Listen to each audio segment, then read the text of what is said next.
Hello everyone. आप सब लोगों का स्वागत है। और आज से हम स्टार्ट कर रहे हैं लीनियर इंटीग्रल इक्वेशंस। ये मेरे बारे में कुछ डिटेल्स।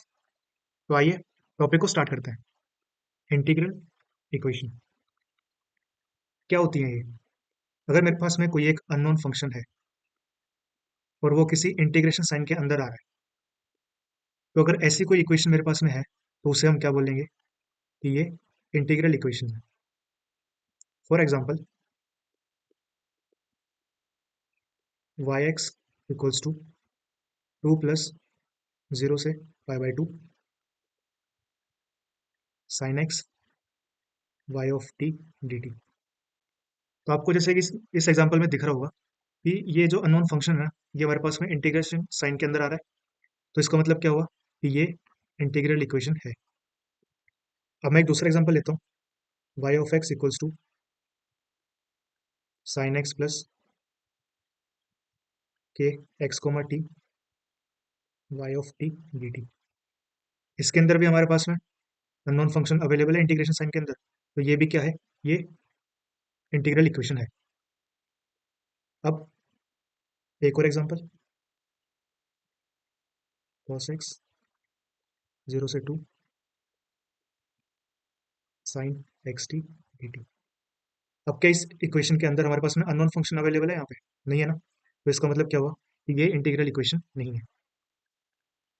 तो अब अगर मैं इंटीग्रल इक्वेशन की डेफिनेशन लिखूं, तो हम इंटीग्रल इक्वेशन की डेफिनेशन क्या लिखेंगे? Equation in which unknown function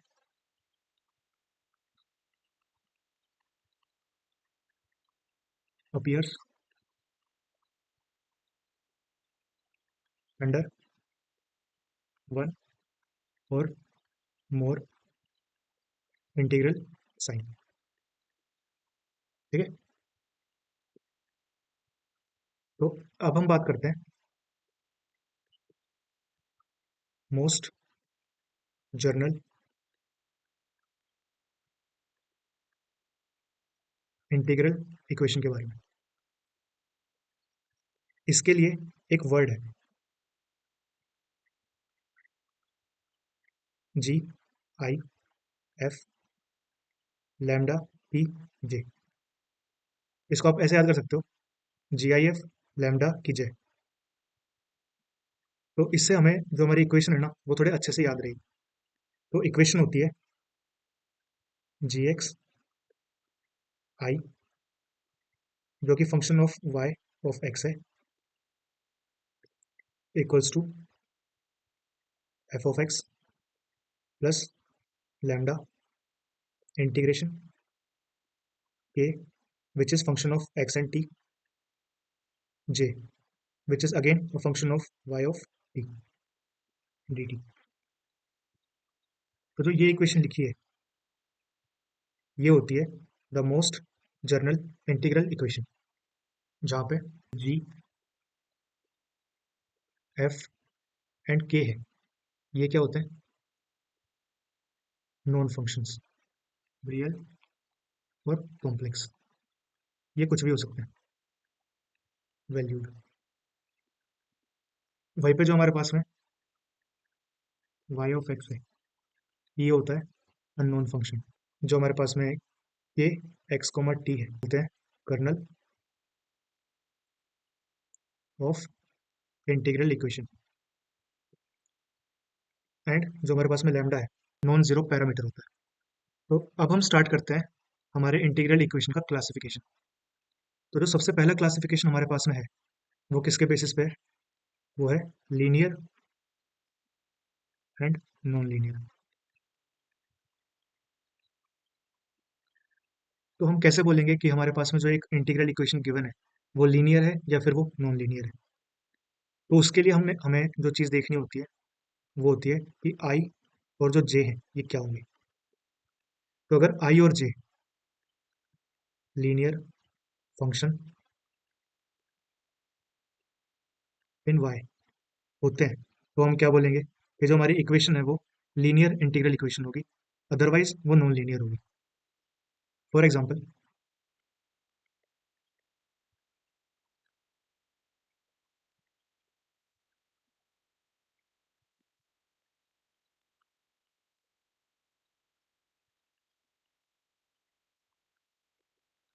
तो ये जो मेरे पास में इक्वेशन लिखी हुई है, आपको दिख रहा है कि यहाँ पे अननोन फंक्शन अवेलेबल है हमारे इंटीग्रल साइन के अंदर, तो ये इंटीग्रल इक्वेशन तो है। अब इस इक्वेशन को अगर मैं अपनी, जो ये मैंने ऊपर इक्वेशन लिखी थी, इससे अगर मैं कंपेयर करूँ, तो हमारी इक्वेशन क्या है? G x i of y x equals to f x plus lambda integration k x comma t j y of plus two d T. तो यहाँ से अगर आप इसको देखें, तो मेरे पास में आई की वैल्यू कितनी आ रही है? 0 आ रही है। और जो जे है वो कितना आ रहा है? Y square. लेकिन आई और जे तो लीनियर होने चाहिए थे, तो इसका मतलब क्या हुआ कि जो ये इक्वेशन है मेरे पास में, ये क्या हो गई? नॉन लीनियर हो गई। तो अब एक नोट लिख लेते हैं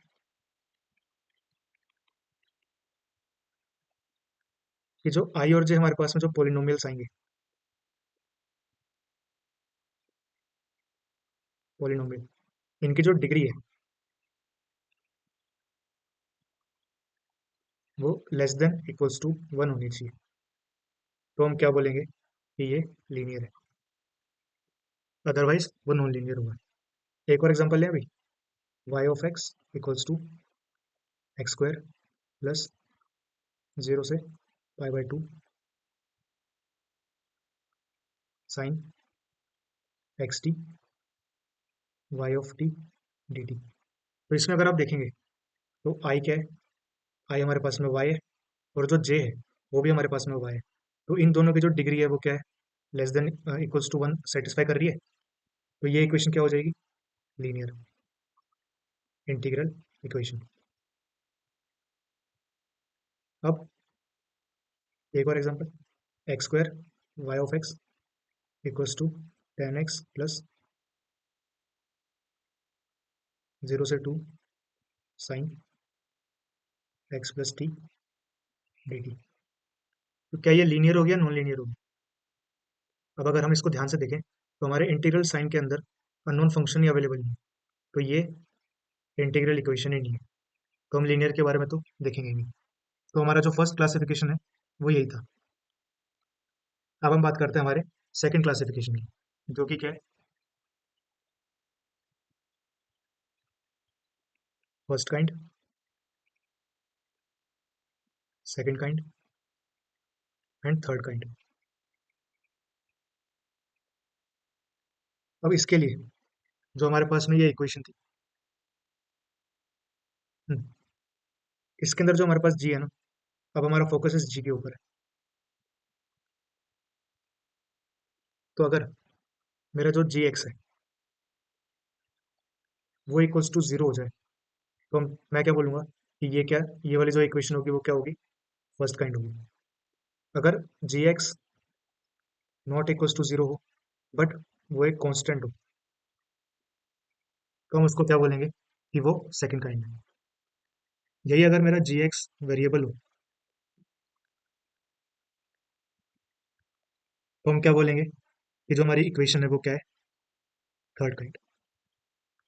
for example, two y of x equals to sine x plus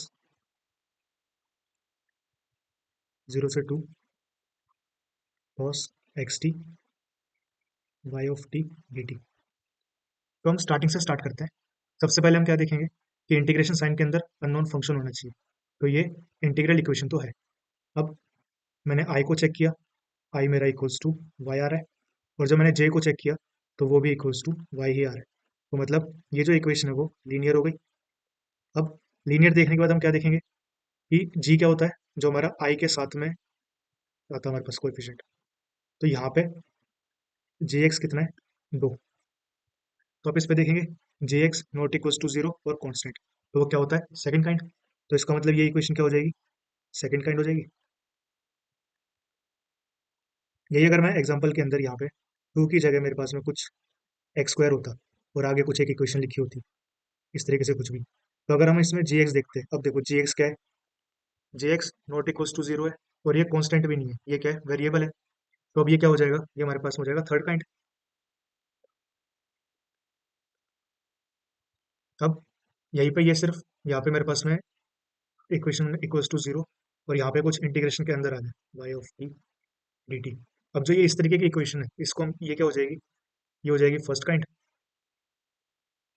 क्योंकि यहाँ पे जी एक्स क्या हो गया हमारा, जीरो हो गया। ठीक है, तो अब हम चलते हैं हमारे नेक्स्ट क्लासिफिकेशन की तरफ, जो डिपेंड करेगा ऑन एफ एक्स। अगर एफ एक्स मेरा इक्वल्स टू जीरो है, और एक दूसरी पॉसिबिलिटी क्या होगी कि ये नॉट इक्वल्स टू जीरो होगा। अगर f x equals to zero है तो हम क्या बोलेंगे कि ये होमोजीनियस, और अगर नॉट इक्वल्स टू जीरो है तो नॉन होमोजीनियस। अब ये एफ एक्स क्या है, हमारी इक्वेशन, इसको दो तीन बार लिखोगे ना तो ये याद हो जाएगी।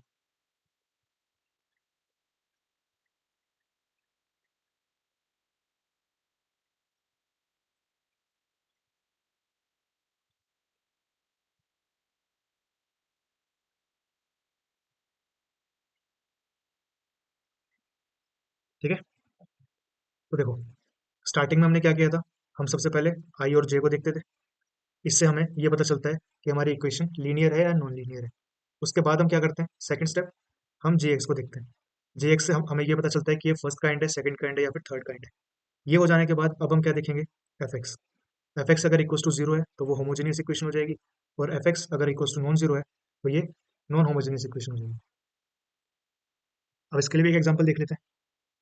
तो अगर मेरे पास में ये इक्वेशन गिवन है, तो भाई स्टार्टिंग से देखेंगे, इंटीग्रेशन के अंदर एक अननोन फंक्शन, तो क्या हो गया, ये इंटीग्रल इक्वेशन तो है। अब यहाँ पे आई जो है वो कितना है, वाई है, जे क्या है, वाई स्क्वायर, तो ये क्या हो गया, नॉन लीनियर। दूसरी चीज, जब हमने ये देख लिया उसके बाद हम क्या देखते हैं, हम देखते हैं जी एक्स। जी एक्स इस केस में क्या है, वन है।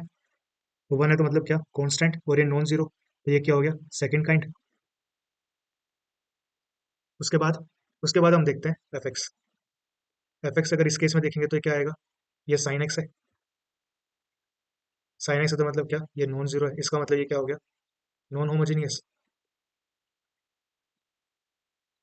ओके, तो एक बार जितना हमने अभी तक किया है उसको रिकॉल कर लेते हैं। हमने सबसे पहले इंटीग्रल इक्वेशन क्या होती है वो देख लिया। अगर इंटीग्रेशन साइन के अंदर में एक अननोन फंक्शन आता है तो मैं उसको बोल दूंगा कि वो इंटीग्रल इक्वेशन है। उसके बाद हमने इसका फर्स्ट क्लासिफिकेशन देखा, जो क्या था, लीनियर और नॉन लीनियर। वो हम किस तरीके से देखते हैं, आई और जे जो हमारे पास में फंक्शन है उनकी हेल्प से। अगर इनकी degree less than equals to one होगी तो हम क्या बोलेंगे कि वो लीनियर है, अदरवाइज नॉन लीनियर है। उसके बाद हम क्या करते हैं, सेकंड जो हमारा क्लासिफिकेशन है वो देखा।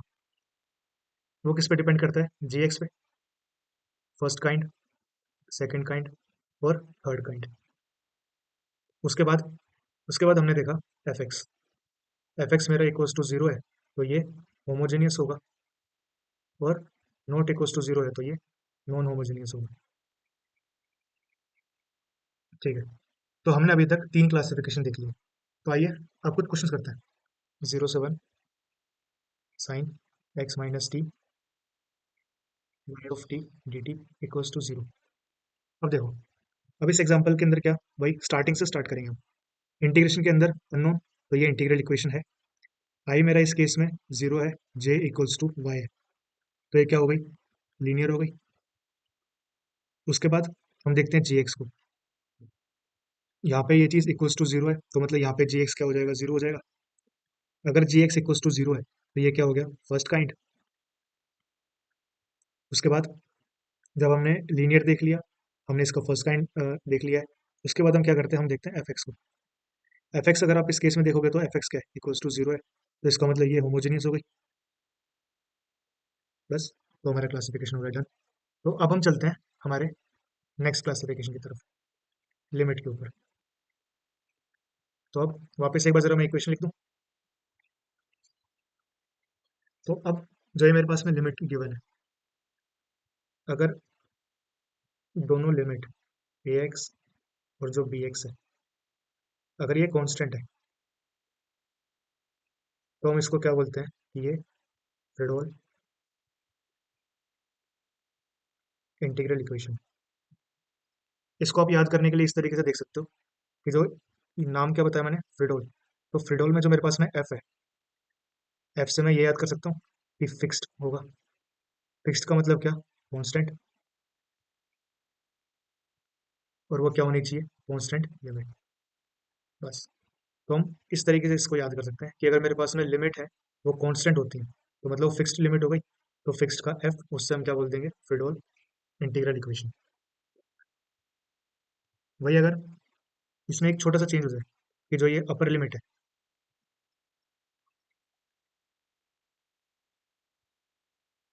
बी एक्स, अगर ये वेरिएबल हो जाती है तो हम क्या बोलेंगे कि फिर ये इंटीग्रल इक्वेशन क्या बन जाएगी, वोल्टेरा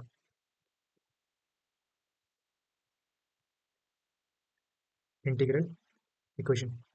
इसको आप ऐसे याद कर सकते हो, वोल्टेरा का v इक्वल्स टू वेरिएबल, और v से हम ये भी बोल सकते हैं, v से मैं वर्टिकल भी लिख सकता हूँ। वर्टिकल मतलब ऊपर की तरफ, और ऊपर क्या है, हमारी अपर लिमिट है। तो अगर मेरी अपर लिमिट वेरिएबल है तो मैं क्या बोलूंगा, ये वोल्टेरा इंटीग्रल इक्वेशन होगी। ठीक है, यहाँ तक कि सारी चीज़ें क्लियर होंगी। अब हमारे पास में आता है सिंगुलर इंटीग्रल इक्वेशन। इसके लिए हमारे पास में दो केसेस होते हैं। केस वन, जब मेरे पास में लोअर लिमिट और अपर लिमिट और बोथ अगर इन्फानाइट हो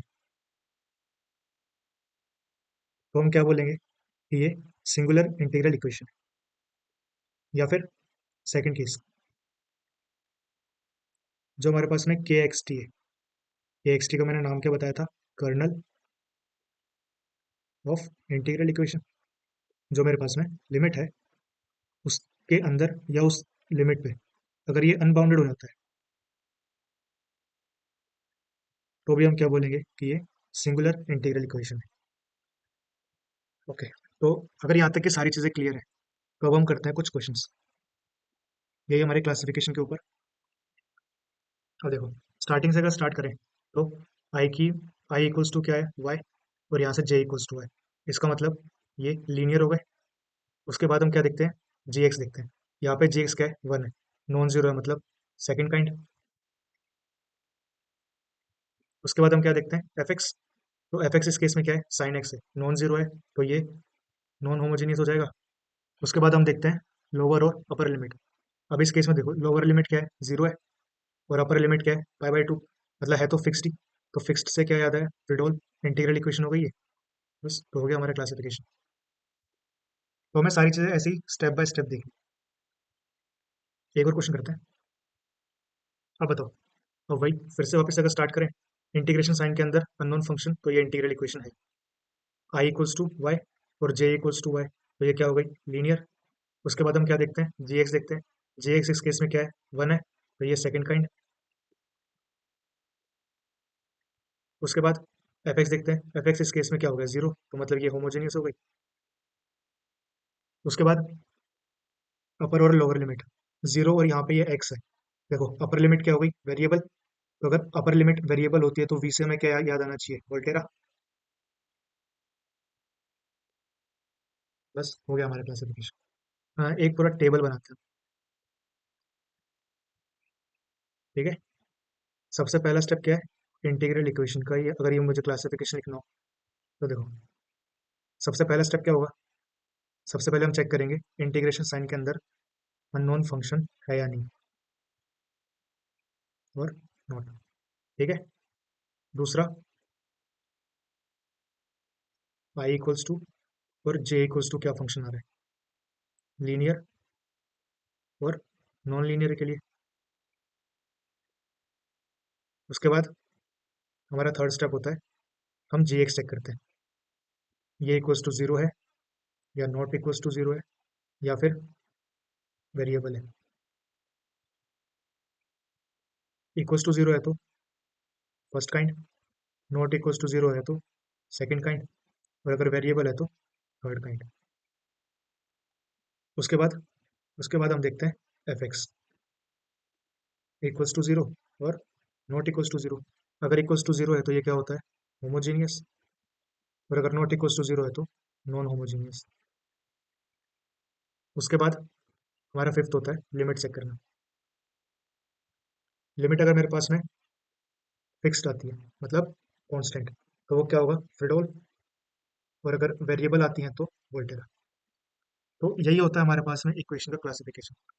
अब आप पूछोगे कि सर इसमें तो हमने सिंगुलर के बारे में बातें नहीं करी।